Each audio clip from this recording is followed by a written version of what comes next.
All right, we are live on YouTube, Twitch, and Periscope to talk about the meltdown surrounding the denial of the findings of the Mueller report. And you can bet your ass that this is not going to stop anytime soon. In fact, I don't know where to start or where to end with this. I hope that I can get this stream over in 45 minutes because I do have to go grocery shopping like a normal person, and unlike these poodle walkers that you see on the screen to my right.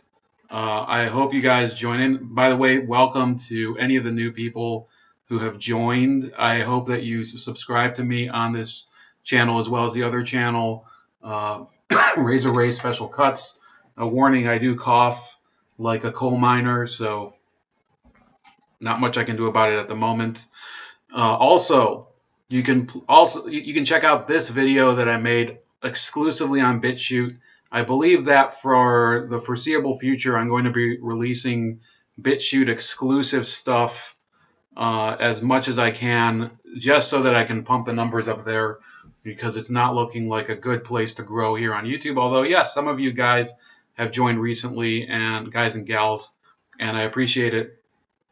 I appreciate all the people who watch this show, even the hecklers. So let's watch some of this. And I think I'll bring in some other channels as I go along. There's a question of his political liability, right? And what this means for him politically. And so legally, while Robert Mueller has come to the conclusion based on Attorney General Barr's letter that there was no conspiracy, no coordination with the Russian government, which was the sort of thesis, the central piece of his investigation. The other piece was obstruction, and there it is just not as clear. So we're working our sources. We're hoping to get some reaction for you soon. I think it's interesting that we understand, based on my colleague, Kristen Welker, that there will be some kind of a statement from the legal team. So we're looking for that, Katie. We are waiting for that. Let's go to Kristen Welker, who is also at the White House. Kristen, what do you have? Well, the early reaction from the legal team is it's very good for us. So you can expect, essentially, just to build on what Hallie's saying, they are prepared to take a major victory lap here at the White House within the president's legal team. They were sort of weighing a number of different scenarios, this scenario being, politically speaking, the strongest one, arguably, for President Trump. And so I think you're going to see that expressed. I know that they had sort of thought through some early reaction, but clearly they're trying to determine exactly what that victory lap is going to look like when they put pen to pad. Just to set the scene here at the White House, Hallie's standing outside. I'm inside. Just had a chance to run upstairs. We're all. Yeah, in my opinion, they could just do. It's very easy. All they would have to do is put like a one tweet with just a cow farting sound effect, and that would be enough, in my opinion, to be a victory lap for this, because that's about as much as this is worth. All of the White House officials, the press staff works. They've even disabled the chat for their live stream. Press Secretary Sarah Sanders' office right now, likely trying to determine next steps and what the official reaction, official statement is going to be here from the White House. Not clear that Sarah's in that office right now, because I know she was traveling with the president. But bottom line, they are hashing through what their reaction is going to be here. And again, President Trump set to land here at the White House in just a short time from now, Katie. He usually does not talk when he returns home from the weekend. I think you might see him sort of break that streak and come and speak with us. We'll have to wait and see, but I would anticipate he's going to want to weigh in. And again, he does have that campaign rally a little bit later on this week, so undoubtedly he's going to be using this. Look, I spoke to Steve Bannon earlier today, who said he's prepared to weaponize the Mueller report. What that really tells us is that among the president's... So this is another thing that you should know about media people and Steve Bannon. They declare him to be such an enemy, such a horrible person, a propagandist, and then they literally feed his words to the public in order to further his aims. You know, Steve Bannon loves this reputation that they've given him as sort of the Darth Vader of the Trump administration. In fact, I heard him say that on the radio very recently. It's pretty amazing how they literally it's like what do you call it? Fish to pieces of bread thrown in the lake. So yeah, I think these people are really, they're smoking the ganja real hard right now on this Mueller hysteria.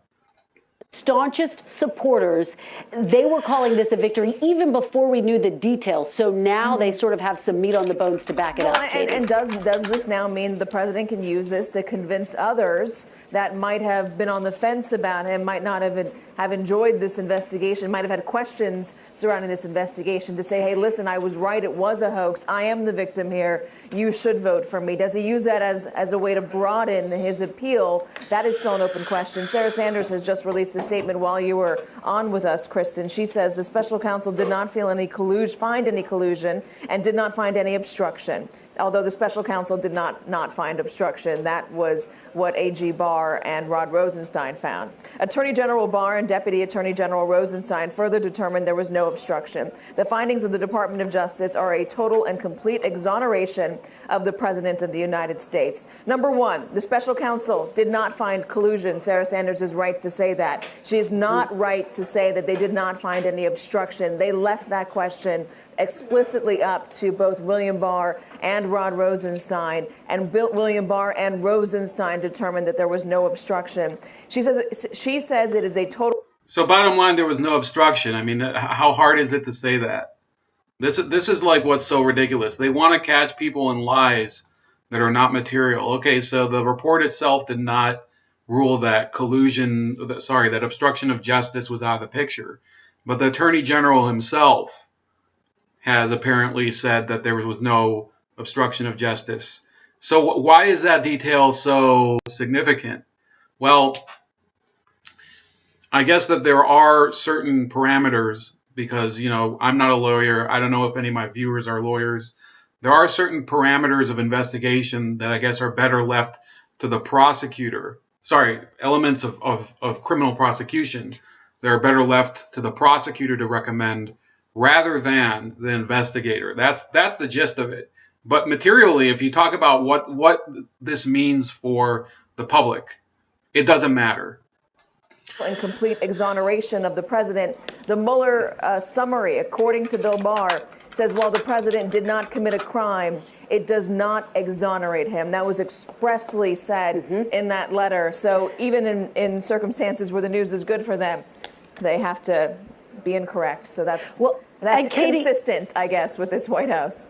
So Katie Tur, who is basically, she's professionally cried about the administration since it got into office. Katie Tur is going to quibble about the semantics of what the report says as opposed to what Attorney General Barr and his deputy Rod Rosenstein say. It doesn't matter.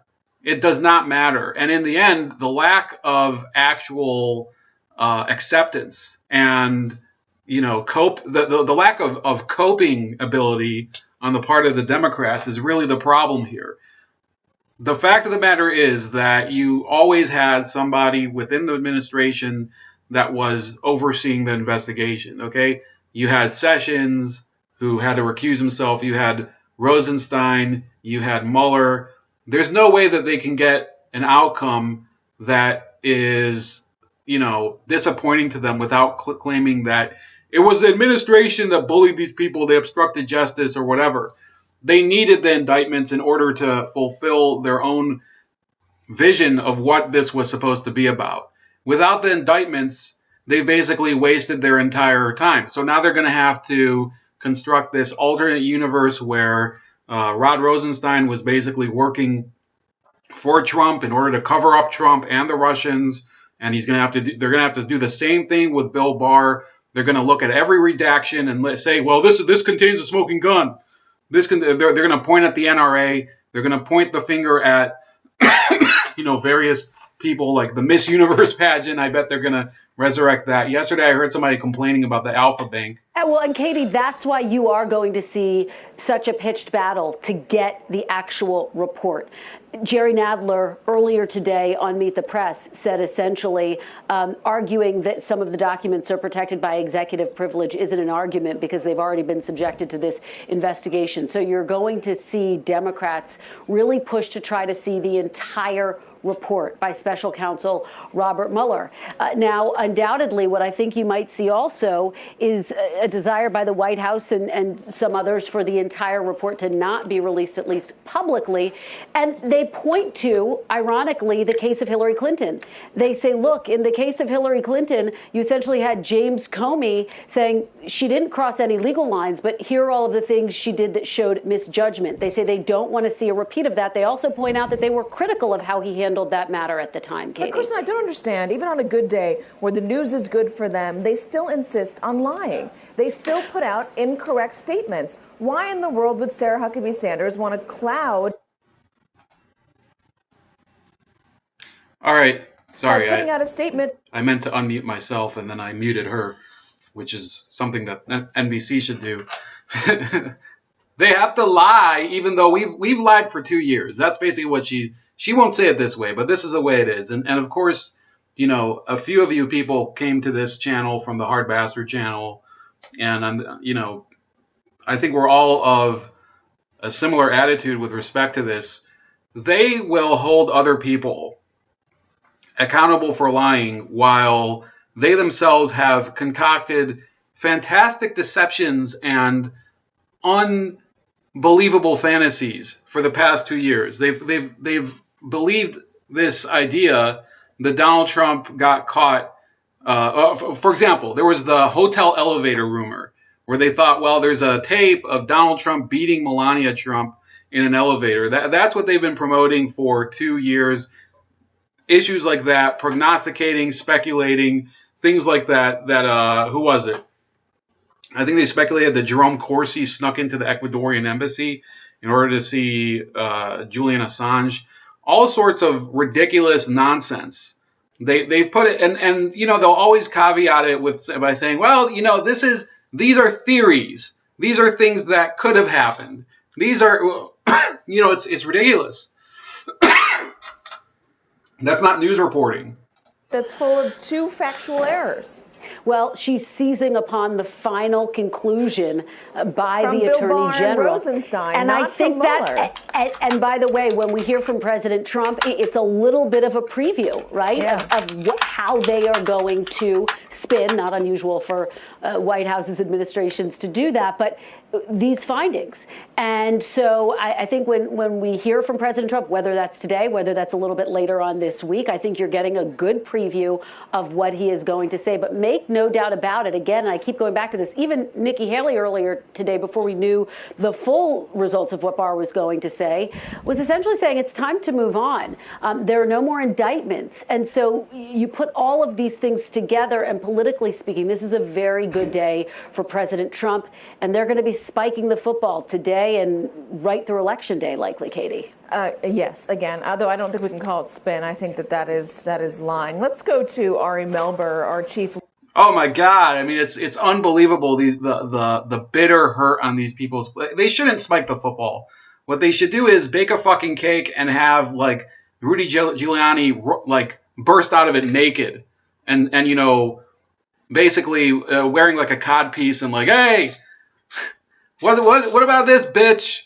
You know, Rudy Giuliani, he's already completely lost his mind, so you might as well use him for something, you know.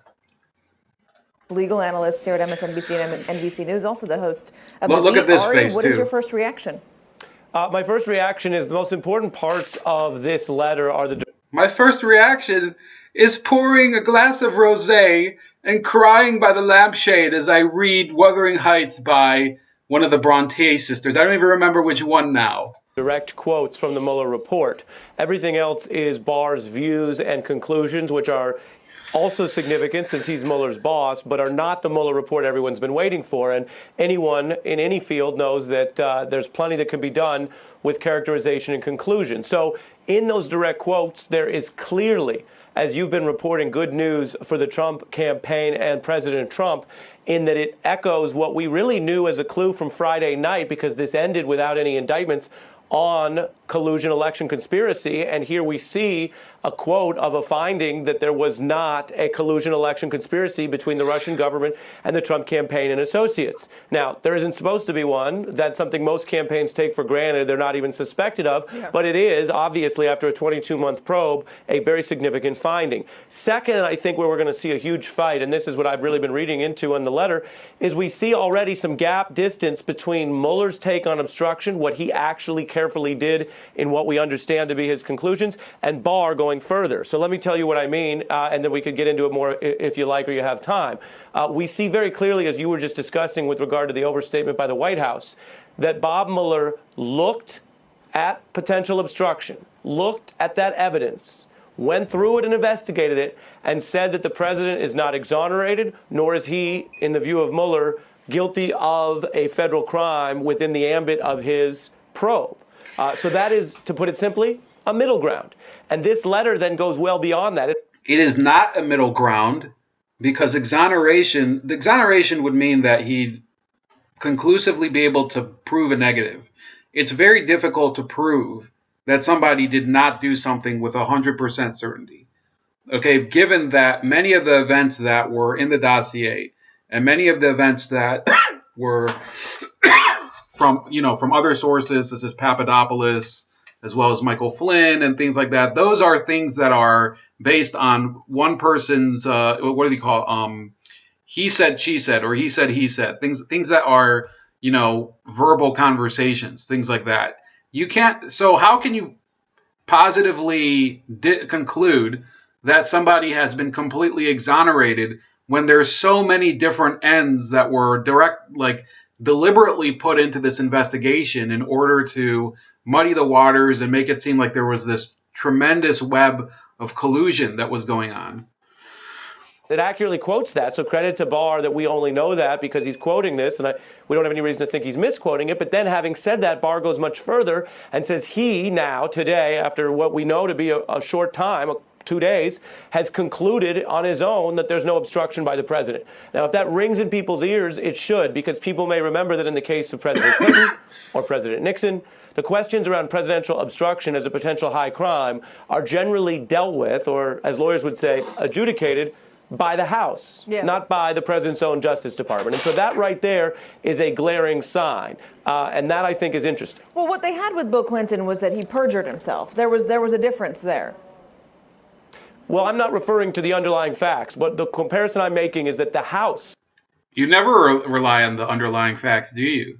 Because the underlying facts have nothing to do with the goal of your show. The goal of your show is to portray somebody as you would like them to appear, not to actually report on the world as it is, which, years ago, I guess that's what news was about. Maybe I'm naive. Maybe I was always wrong about that. But essentially, their program has nothing to do with the underlying facts. Underlying facts are a detail that can be glossed over. Was the decision maker on determining obstruction, meaning whatever you think happened. Let's say you say for the argument President A didn't obstruct and President B did. Who decides that? Well, in our constitutional system, the reason why these probes are so volatile is, without predetermining anything about tonight's letter, it is typically the House that deals with presidential abuses of power if they are investigated or believed to have occurred. And so Barr, let's make no mistake here, he's within his lawful authority. We've been reporting that he's been doing this by the book, but he is making a judgment call that ultimately, in cases where there have been found abuses of power, it's not the Attorney General who has the last word on that. So that's him coming out of the gates in this letter and saying, I'm quoting that Mueller found no election conspiracy. Boom. I'm quoting that Mueller came to a middle ground, that is to say, did not reach a final conclusion saying the president did or didn't commit obstruction, and now I'm going to tip on that and say he didn't. And whether in our system of government and whether the Congress wants to deal with that or not, I think is a big open question today. Ari, stick with us. Hallie Jackson, you have a statement from the president's lawyers. Pieces of information. I was on the phone with Jay Sekulow, Katie, while you were having that conversation. He says that he is feeling, of course, Sekulow is the president's outside attorney. He is feeling very pleased at this moment in time. We understand the president's legal team got the report, got the letter, essentially 2 minutes after it had been. That's an important thing, by the way. They spoke to Jay Sekulow. Jay Sekulow has been subpoenaed, I believe, to appear before Nadler's Judiciary Committee of the House.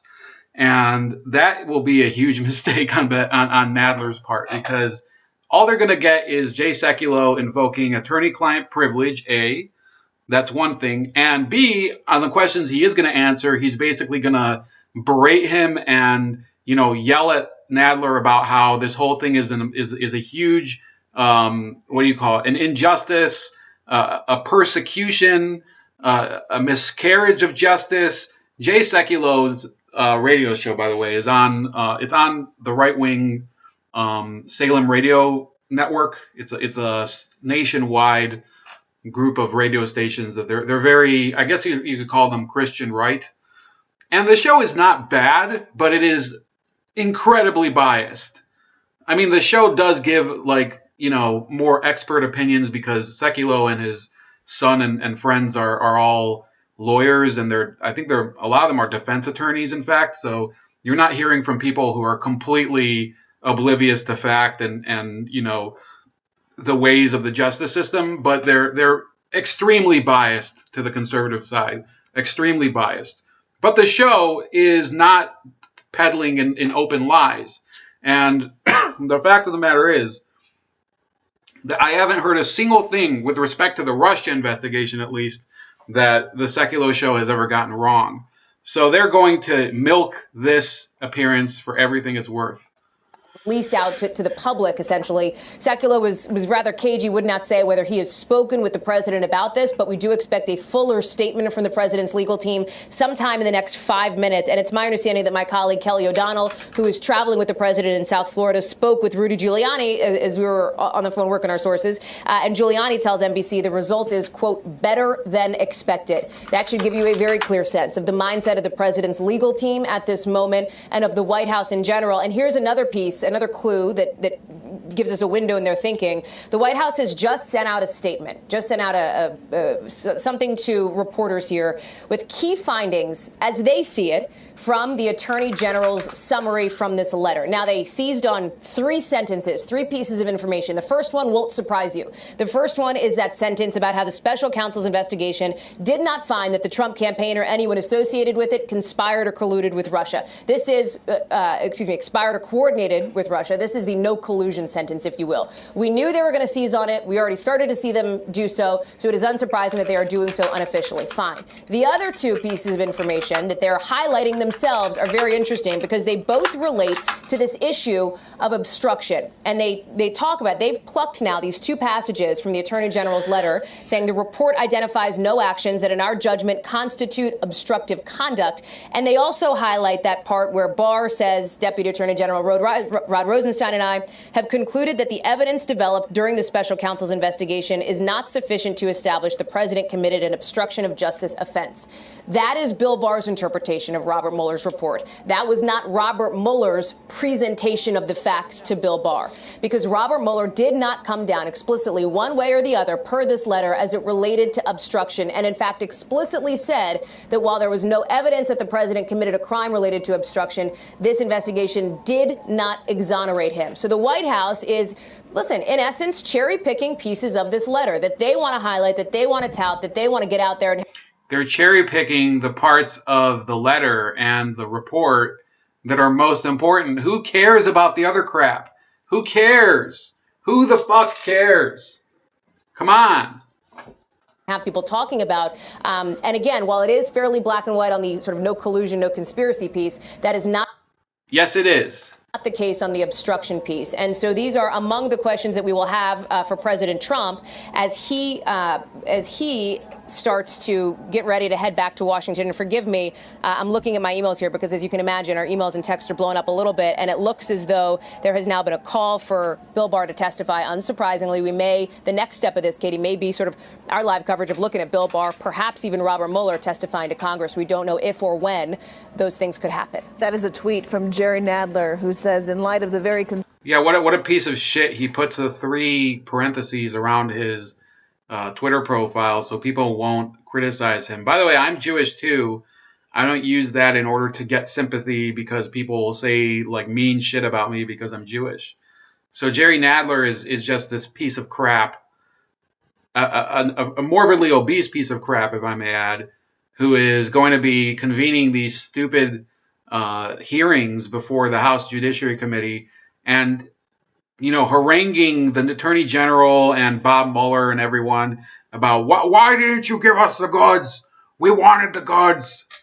Concerning discrepancies and final decision-making at the Justice Department following the special counsel report where Mueller did not exonerate the president, we will be calling Attorney General Barr in to testify before House Judiciary in the near future. Again, Mueller said that although they did not find evidence the president committed a crime, they also did not exonerate him. Those words in the report. Joining me now on the phone is MSNBC legal analyst and former Solicitor General Neil Katyal. Neil, this is going to come down to trust. Do you trust the assessment of Attorney General William Barr and Deputy Attorney General Rod Rosenstein? I really wanted to trust them, but quite honestly, I think this letter causes me much more concern, grave concerns, really, because remember, Mueller, after 2 years of investigation, doesn't draw a conclusion one way or the other on obstruction of justice. He says there's evidence on both sides. Look at these photos. They're going to use a photo of him looking like this. Is an ugly ass photo here.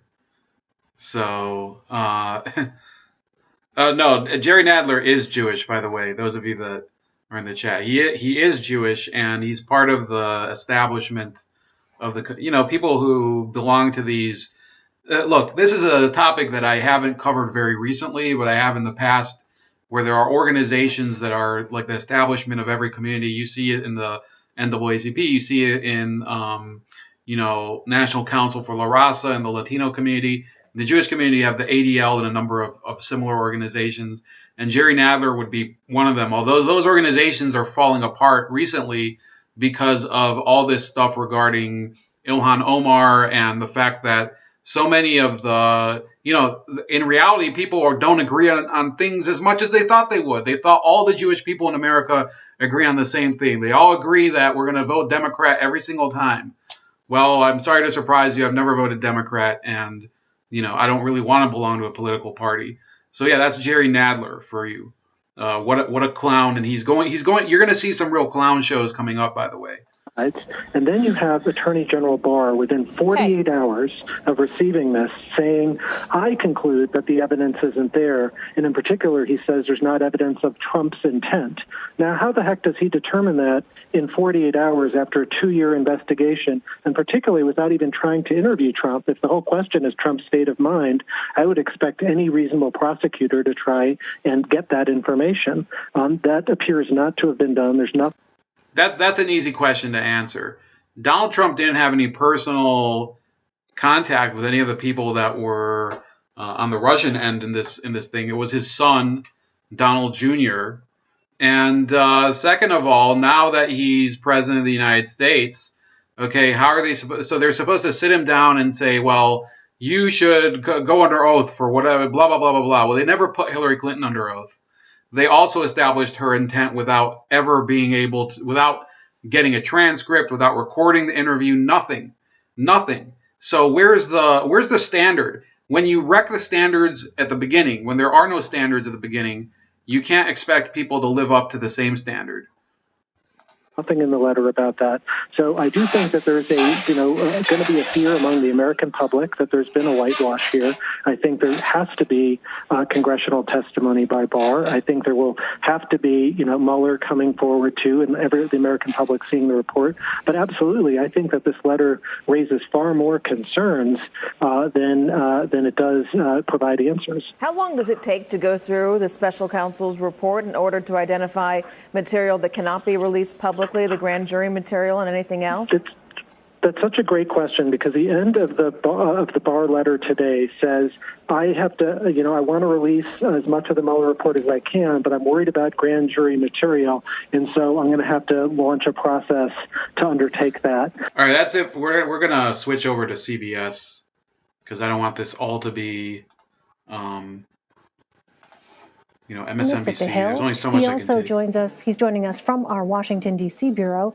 And joining me on the phone is CBSN political contributor Molly Hooper. Welcome back to you all. Niall, I want to begin with you and get your take on the president's comments there that were given on the tarmac just before Air Force One departed Florida. At the end of the president's remarks, we heard him say, quote, "This was an illegal takedown that failed." And then he went on to say people ought to be looking at the quote unquote other side. How did you interpret? It looks like they got a statement from Donald Trump himself. So let's try to get back at that. Here we go. Stating what the president did as well, that again, that this is a complete and total exoneration. No, that's not it. Here we go. Should be here. Coordinated with Russia during the 2016 election. Here is how the president reacted to the report. So after a long look, after a long investigation, after so many people have been so badly hurt, after not looking at the other side, where a lot of bad things happened, a lot of horrible things happened, a lot of very bad things happened for our country. It was just announced there was no collusion with Russia, the most ridiculous thing I've ever heard. There was no collusion with Russia. There was no obstruction, and none whatsoever. And it was a complete and total exoneration. It's a shame that our country had to go through this. To be honest, it's a shame that your president has had to go through this before I even got elected. It began. And it began illegally. And hopefully somebody's going to look at the other side. This was an illegal takedown that failed. And hopefully somebody's going to be looking at the other side. So it's complete exoneration. No. Did you catch that hint? Hopefully people are going to be looking at the other side. What could that mean? Well, it probably means that you're going to see some investigations into some other people. Yep, I was on the left and was not blind. They saw me as a monster. Well, it happens to all of us. I mean, it's the way it is. I wouldn't say I've been on the left recently, but I remember in 2000, when I was still in high school, I wasn't even able to vote. I was more in favor of Ralph Nader, and I remember the way that they demonized him for what? For nothing. Nothing. Collusion, no obstruction. Thank you very much. Thank you. The nearly 2-year-long probe into Russian interference in the 2016 election wrapped up on Friday. Attorney General, let's go to live. There was an investigation ongoing in the FBI that essentially was the beginning of his downfall within the Trump administration. So keep in mind, James Comey is a Republican. He's not a Democrat, but he was working under then President Barack Obama.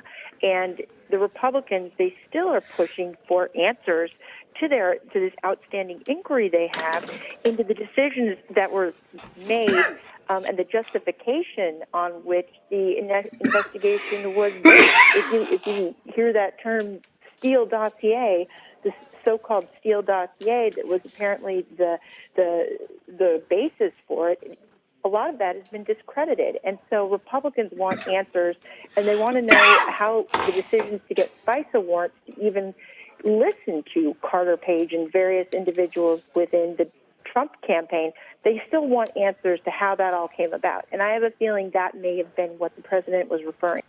So now the media knows that there is going to be more probes into Jim Comey, into very likely what happened with McCabe, what happened with Peter Strzok, what happened with all of these clowns that were running the FBI investigation. Because the fact is that they had their special prosecutor. You can't blame it on the fact that Trump fired James Comey, because the fact of the matter is that they had a special prosecutor. They had everything they needed in order to take Donald Trump down. The fact is that they took Paul Manafort down. If they can indict Paul Manafort, they can indict other members of the Trump circle and gradually turn the fires up and get more and more of his people to fall, but they couldn't. They couldn't. In fact, some of the people that they supposedly brought down are very likely to receive, what do you call it? Fresh one-ups. I don't know what I would call it. You know, when you get on one of those mushrooms in Mario Super Mario, you know, you get a new mushroom that gives you health. So that would be basically what's going to happen with Michael Flynn and George Papadopoulos, because now that the report is in and Mueller himself is his job is over, he is gone, he can't do anything anymore. They're going to have George Papadopoulos come out and say, look, this is what really happened. This is what they tried to ruin my life about. They tried to bait me into taking this money in order to frame me for seeing what's it called? Frame me for making contact with quote unquote Russian agents during the election. And as you've been speaking, Molly, I've just been given this statement here from the Trump campaign, re-election campaign, which I think provides some clarity as to what the president was referencing, and it is what you've suggested. This is a statement from the campaign, and I'll read in part. Today marks the day that President Trump has been completely and fully vindicated by Special Counsel Robert Mueller, exposing the Russia collusion conspiracy theory for the sham that it always was, and catching Democrats in an elaborate web of lies and deceit. And this letter goes on, or this statement goes on to say, quote, so distraught and blindsided by the results of the 2016 elections, Democrats lied to the American people continually, hoping to undo the legitimate election of President Trump. Their dirty tricks have not. That's exactly what happened. In fact, DNC associates admitted, I believe even in 2017, that the dossier was paid for through the Perkins Coie law firm in order to besmirch the Trump campaign. Not ended. Even today, Democrats have picked up the disgraceful mantle of investigating, continually obstructing, and destroying the will of the American people at any cost. They failed once, they will fail again. Despite a roving special counsel and desperate Democrats trailing him every step of the way, President Trump has kept his focus where it belongs, achieving for the American people. And then, again, this statement from the Trump campaign reading, the American people should take notice that Democrats have lied to you while President Trump has been hard at work building a booming economy and making you safer. So, Molly, it would seem that the president now has in his sights those Democrats that he suggests were responsible for the inception of the Mueller investigation. Well, yes. Pardon me. Yes, I think he does. And I think Republicans have their eyes focused squarely on those Democrats. And I have a feeling that, you know, based on the statements that we've seen from Democrats saying that this letter has not exonerated the president, that we are going to see more, movements towards possible impeachment proceedings, in which case the president is likely to campaign on that. And again, you know, that's one line. So this is exactly them predicting that the Democrats are going to fall into this trap. And they already have fallen into this trap to a certain extent. They're so far into it that they can't get out. I think we're going to end soon, by the way, guys. I don't want this to be a super long stream. By the way, I don't know if I'm going to get a copyright strike for this. So I might just download this at the end and from Twitch or whatever and then re-upload it on BitChute. So, you know, I'll see if I can do that. But yes, I think that we're talking about a real quandary for the Democrats because they don't have any tangible charges to pin on Donald Trump. They still have to fulfill their marital vow with the media over the past 2 years that we will prosecute him. We're going to break him down. We're going to impeach him. Impeach 45. Impeach 45, as Maxine Waters said. They have to do it. If they don't do it, they're screwed. Some of them are going to come back to their districts and people are going to be like, well, I mean, you didn't impeach him and also you didn't do anything else for us. Why exactly do we even send you to Washington, D.C.? That's really the message that I think I'm going to see in some of these districts, maybe not all of them. And indeed, indeed, they're going to be basing a lot. Basically, this is going to be like the battle. I think it was the Battle of Stirling Bridge in Braveheart, where you see these horses running up and getting stabbed by these pikes that the Scottish footmen are holding. So, yeah, this is a dark day for people who are from the media and from the Democratic Party, and the line between them is pretty well blurred by now. Of politicking that really appeals to his base, because he goes out there and says, look, these Democrats, they want to impeach me. They're trying to undermine the election results. We can't let them do that. And so keeping it alive, you could argue maybe, he can use that to his advantage. And I have a feeling Republicans in the House are going to continue pushing that as well. Nicole Killian, if you're with us from Florida, tell us about what you saw with respect to Trump administration officials where you are in Florida. Obviously, we have just been given this summary of the special counsel's report just today. Nevertheless, was there any kind of discernible change in the sort of demeanor and the mood of Trump administration officials as Friday turned to Saturday turned to today? Well, look, I think probably the most notable thing is, of course, once we learned back on Friday that the special counsel investigation had been completed, and then when we got word that there were no further indictments coming, that statement right there is, I think, what changed the tide potentially, with regard to the president and those around him and those that support him, because they felt like, look, if the president's not getting indicted, or if, those around him, aren't getting indicted, further people, that was a signal of a vindication for this president. He has been out and about pretty much all weekend. Obviously, he just left here in Florida, but, Friday night, hours after a word that the investigation had been completed, he was at a Republican Party dinner, schmoozing, upbeat, happy, according to people who were there, and of course, he was surrounded by a lot of supporters at that dinner, one of whom told me even then, that they saw the fact that no further indictments were coming as a vindication for this president, and kind of similarly worded to that campaign statement that you read, that, this was just another failed attempt by Democrats. They failed in their 2016 election. They were trying again with this investigation, but didn't succeed. And so they really hope that the president can now move forward with his agenda. All right, Nicole. What one notable difference I'll also try to say, okay, and I think people should bear this in mind. If you guys, I know you guys are at home.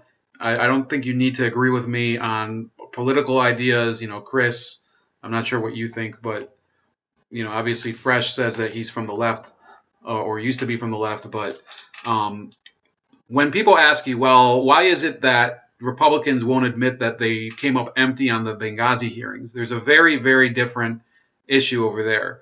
The Benghazi hearings did lead to a number of revelations of criminal activity that were referred to the FBI, that were referred to, of course, Loretta Lynch, and they were never prosecuted because the Comey FBI opted not to do it. Those are actual crimes. Okay, keeping confidential information, confidential communications on a private server. Quid pro quos for various favors in the State Department. Okay, charity fraud. If you want to go into there's so many different alleys to go down in the Clinton investigation, and there were so many immunities that were afforded. I don't even remember all the names, but there was the guy's name? Brian. What's his name? He had like an Italian last name. There was, of course, their lawyer. I forgot her name. Let me see here. Clinton lawyer. Not David Kendall. It was a woman. If you're in the chat, feel free to help me out. But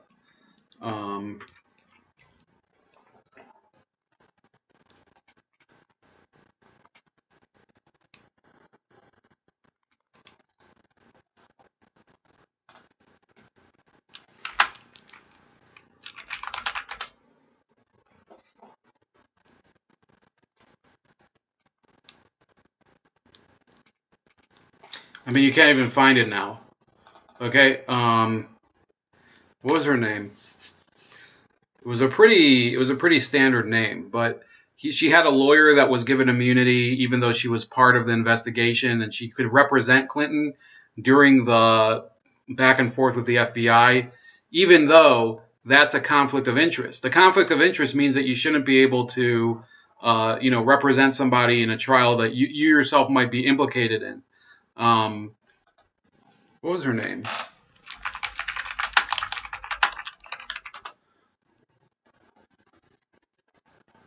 It was...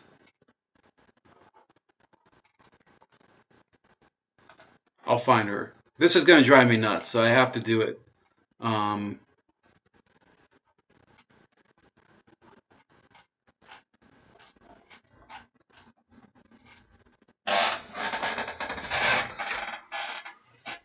There was Michael Morrell. There was also... I know how I'll find it. Immunity. That's the only way you can find it. So... It was... they're looking at... I mean, they're throwing everything down the memory hole. I can't even remember. Here we go. What's her name? Cheryl Mills. I can't believe it. I can't believe I forgot her name. Yeah, Larry, you're right. Sorry, I wasn't looking at the chat. So, yeah, they gave her lawyer who was involved in it immunity. Well, how did Michael Cohen not get immunity? I mean, it doesn't make any sense. It doesn't make any sense. That's the difference. Sorry, I went off on a tangent there, but the two examples are not equal. The very difference between the two is really the point here. In one case, you had actual crimes that were committed and were therefore referred to the FBI by the House Judiciary Committee, I believe. I think it was whatever committee Gowdy was on. And they sent it over to the White House, to the Justice Department. And the Justice Department, they basically punted the football away by saying, well, there was no intent. And we gave immunity to, all these people. There was CrowdStrike and all these other. What was this guy's name? Brian. It was like Clinton. It was like Brian Pellegrino, maybe. That might have been his name. I don't remember. It's been so long. I'd have to go back to AJ Goodman's channel and find all of it. But it's the same issue. It's like these people can't learn a lesson that, justice, the two-tiered system of justice is not even, it doesn't even do the whole topic justice. Do you see how bad it is that you have one investigation where there were actual crimes uncovered, and yet all these people received immunity? You have another investigation where there were no crimes to be seen, but they were concocted and theorized about and contained in a dossier that was of political nature. And that is the one where nobody was given immunity. You had people who were indicted for lying to the FBI, which literally everybody in the Clinton case did. And there you go. That's really the flaw of this entire scenario. Okay, this is the flaw of comparing the two and claiming, well, the Republicans did a witch hunt too. No, the Republicans, as much as I would like to bash on them as an institution and the fact that they don't really stand for any of the things that they talk about as far as ending this massive government bureaucracy and devolving more powers to the individual and to local and state authorities, as much as I don't like the Republican Party as an institution, what they did in uncovering that was the best that they could do at the time, I think. I think maybe they could have done more, but I can't know for sure. Okay? I know a lot of people criticize Trey Gowdy, and that's fine. I hear it too. Would intent be the same as ignorance of the law applied to some? Yeah. There's really... They relied on Comey's wishy-washy declaration where he actually went and said no reasonable prosecutor would bring charges against her, where he usurped the authority of the Justice Department and Loretta Lynch, who was therefore left off the hook. They think that was the correct process. What a bunch of morons. Thank you. Stay with us. Coming up, we'll have much more on the summary of the Mueller report, including our conversation with one of the president's former attorneys, Ty Cobb. Also, a dramatic rescue after. All right, so yeah, that's about it. I thank you guys for watching this again, and also please check out. I'm gonna put this in the chat. Check out my BitChute video on the Avi Yemini and Jim Jeffries situation if you haven't already. I'm trying to broaden my membership, the following on BitChute. So that's really important at the moment because it's hard to get followers on YouTube, even though recently it's been a little better. So please help me out with that. I thank you guys for joining me on this Sunday. Let's go watch some March Madness and get hyped. And it's a great day to force people to eat crow. That's about it. Please like, share, subscribe. Subscribe to my second channel, Razor Ray Special Cuts. Could be some news about that channel soon too, as well as my accounts on BitChute, Cocoscope, as well as on Gab at Starscream85 and Minds.com at Jeff Leopard. Take it easy.